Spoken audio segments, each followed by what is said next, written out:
Oi, pessoal, vamos para a nossa aula de hoje. Bom, mas antes de nós entrarmos na aula de hoje, vamos dar uma relembrada na aula passada, onde nós falamos sobre lugares de vivência e principalmente sobre o campo e a cidade. Bom, vamos dar uma relembrada que as pessoas que moram no campo, elas formam uma comunidade chamada de comunidade rural. E as pessoas que moram na cidade, elas formam uma comunidade chamada de comunidade urbana. E na cidade é o lugar onde nós encontramos muitas lojas, muitas casas, é um lugar normalmente muito agitado. E no campo é um lugar onde nós vemos muitas pessoas fazendo plantação, nós encontramos muitas fazendas e é um lugar bem mais tranquilo. Agora nós vamos lá para o nosso livro, lá na página 201. E tem como título As Paisagens Mudam. Bom, a paisagem é tudo aquilo que os nossos sentidos humanos podem captar. Por exemplo, quando você fecha os olhos e você está dentro do seu quarto, você consegue sentir que nesse lugar tem parede, tem uma cama, tem um armário. Então, a paisagem é tudo que o nosso sentido humano, ou seja, tudo que é a nossa visão, tudo que os nossos olhos, tudo que o nosso olfato, tudo que o nosso nariz, tudo que é nossa audição, nosso ouvido e tato, ou seja, tudo que a gente pode tocar, beleza? A paisagem, ela pode ser formada por elementos naturais e culturais, ou seja, natural é quando a paisagem é formada apenas por elementos da natureza, e cultural é quando tem alguma interferência humana, ou seja, o homem fez alguma coisa, como por exemplo uma construção. Observe bem as imagens que estão no livro. Na primeira imagem, nós temos uma paisagem totalmente natural, sem nenhuma interferência humana. Na segunda, nós já temos o que? A interferência do homem, então aí nós temos uma paisagem cultural. E na terceira, nós temos uma paisagem totalmente cultural, né? Aí nós podemos observar construções de casas, de prédios. Na segunda, nós temos aí apenas um cercado e a construção de duas casas, o que provavelmente seriam fazendas. Então, na primeira, nós temos uma paisagem totalmente natural. Na segunda, nós temos uma paisagem já transformada, ou seja, uma paisagem cultural. E na terceira também. Vamos lá para as perguntas. Considerando que as paisagens são formadas por diferentes elementos, cite os elementos naturais presentes na cena.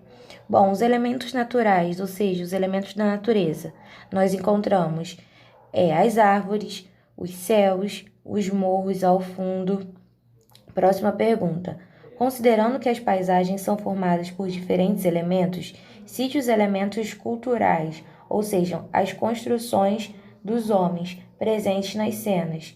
Nós podemos observar a presença de asfalto na última cena, podemos ver prédios, podemos ver casas, calçadas. Na segunda cena, nós já vemos aqui cerca. Então, são alguns elementos culturais presentes nas cenas. Na última, por que as paisagens mudam? Bom, as paisagens mudam porque elas podem ter ações do homem, ou seja, fazendo construção, elas mudam para quando acontece algum evento da natureza, como chuva, vento. Então, tudo isso muda as paisagens. Mas o homem, ele procura modificar a paisagem principalmente para garantir o seu bem-estar e para buscar a sua qualidade de vida. Agora nós vamos lá para a página 202, que diz o seguinte: quem mora no campo e quem mora na cidade? Para responder esse exercício, você vai precisar voltar lá na página 198, onde tem a carta da Ana e da Maria. Bom, quem mora no campo é a Maria, então você vai escrever ao lado Maria, e quem mora na cidade é a Aninha. Número 2. Por que a Maria define o sítio como o seu lugar no mundo? Bom, ela define o sítio como o seu lugar no mundo porque é onde ela se sente bem e é o lugar que ela ama. Então, você vai marcar aí a primeira alternativa. Número 3. Se a Aninha morasse na sua cidade e fosse responder à carta de Maria, o que ela poderia destacar sobre o seu lugar? Então, você vai escrever aí o que ela poderia escrever de bom que tem no lugar que você mora. Número 4. Registre em um desenho o lugar de moradia de Maria, destacando os elementos que ela citou na carta. Agora nós vamos lá para a página 203, que diz o seguinte: a mãe de Aninha contou para ela que antigamente a rua de sua casa não existia. Na verdade, aquele mesmo espaço era a chácara do seu bisavô. Com o tempo, a cidade foi crescendo e chegando perto da chácara, até que o seu bisavô resolveu criar um novo loteamento.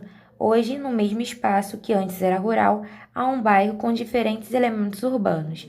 Então, o que é loteamento? O loteamento é um processo de você dividir, de você separar uma área de um terreno para a venda. Por exemplo, imagine que você tem um espaço muito grande verde. Você tem uma fazenda.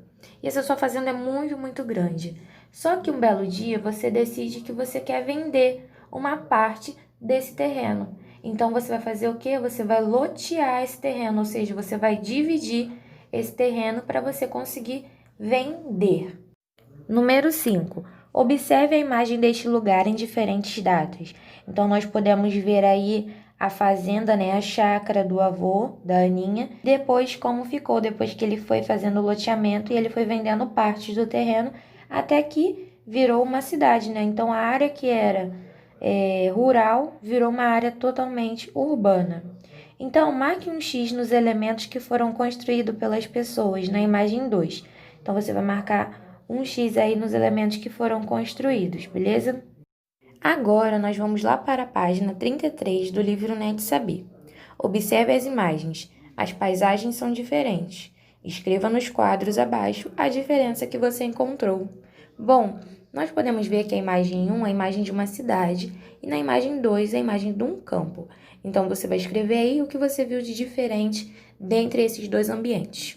Número 2. Podemos dizer que a imagem 1 é da cidade e a imagem 2 é do campo. Agora, nós vamos lá para a página 34. Ao longo do tempo, o homem modifica a natureza. Observe as fotos. Bom, na primeira foto, nós temos uma imagem do Rio de Janeiro antigamente e na segunda, nós temos uma foto do Rio de Janeiro mais atual. Então, nós podemos perceber aí como teve evolução e a interferência do homem, surgindo aí novos prédios, novas casas, novas construções. Número 2. Você ainda percebe elementos naturais na segunda foto, nessa foto mais atual? Então, faça uma lista desses elementos. Então, você vai escrever aí na segunda foto se você ainda consegue perceber alguns elementos naturais. Número 3. Agora, liste também os elementos culturais, ou seja, aqueles elementos que foram feitos pelo homem, presentes nas duas cenas. Então, você vai escrever aí quais são os elementos culturais que foram feitos pelo homem na primeira e na segunda imagem. Então, pessoal, essa foi a nossa aula de hoje. Fiquem com Deus e estudem!